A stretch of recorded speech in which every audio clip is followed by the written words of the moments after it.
This year has marked a major milestone in the Nintendo landscape by giving Princess Peach the opportunity to headline a game once again. But more thrilling was electing to give Princess Zelda a chance to be the main character of her own game as well. It's great that this happened in the same year, but also the release of Echoes of Wisdom has got me thinking.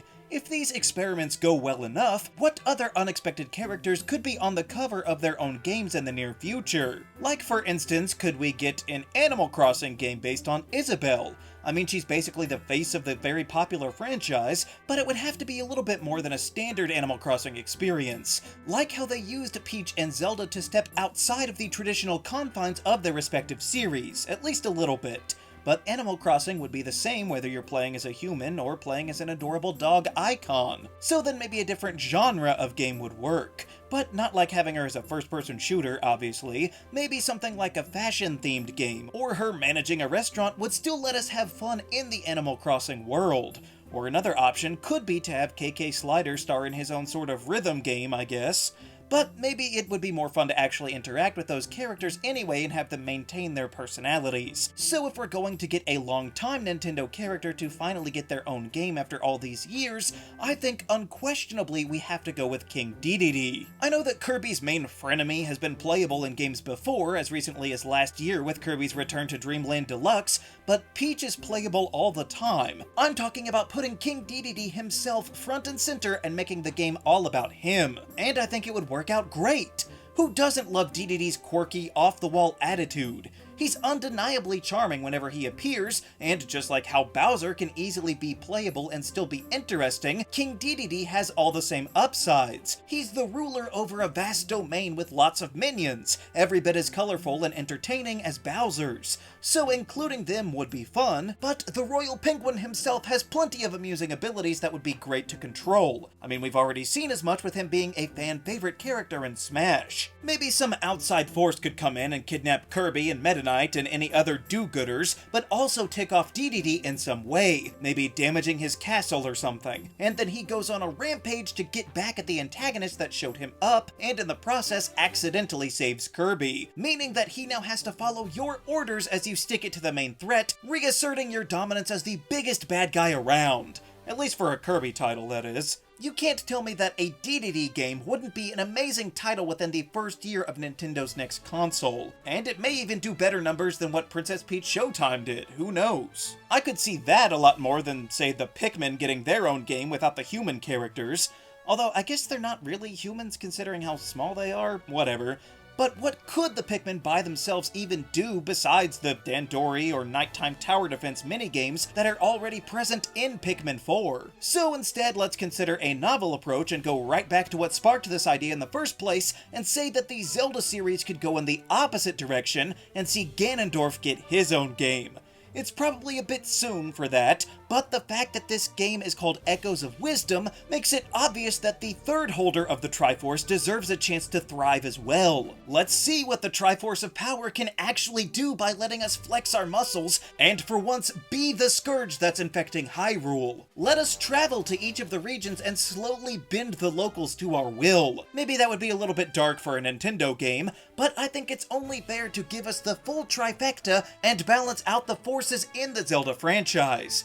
Maybe not soon, but eventually, we need to give Ganondorf a chance and see what the only male Gerudo has to offer. Also, if we're just handing out games to villains, I do think that a Metroid game where you play as Ridley as you lead a band of space pirates across the universe would be phenomenal. But that is far less likely than Ganondorf ever would be. So instead, I'll say that after all these years, R.O.B should get his own game. Back in the day, R.O.B was the console, so there's never actually been a R.O.B game, which means that he's the only character in Smash to not have a stage because he can't. So let's fix that. Now, you do run the risk of too much cross-pollination with Chibi Robo, since they would likely occupy the same realm in the mental space of many out there, but famously, Chibi Robo has been absent for a good long while now, so I think that R.O.B could take over that franchise. Or hey, maybe they could actually work together for a game, so that they could both lift up the profile of each other. That would work out pretty well. Or honestly, just a whole game of R.O.B as the ancient minister from the Subspace Emissary would be good enough. But maybe they don't care to bolster the non-existent R.O.B franchise. That's fair. But you know who could have a potentially brilliant series of games if only given the chance? Donkey Kong has spent far too long being a random side character in Mario games, just partying and karting around with no real emphasis, but it could be incredible to see what this great ape's got up his sleeve. Obviously, I'm being a bit facetious here, but come on! It's been a literal decade since the last new Donkey Kong game. What's going on here? They're about to open up a theme park in Orlando that's got a whole DK section like it's on par with Mario, and I'm not even saying that it doesn't deserve that status, but it is not getting that kind of treatment from the folks at Nintendo when the latest 2 Donkey Kong games that we have seen have both been re-releases. But the real answer to this as far as Mario adjacent characters go is of course Waluigi. There's something about this weird guy that at the very least makes people want to observe him to see what wacky and possibly unsettling thing he'll do next. And while you might say that it would be impossible for him to headline a game because he's far too tied to Wario or Luigi, they have both had their own standalone adventures for a while now. But Wario is a good point, actually.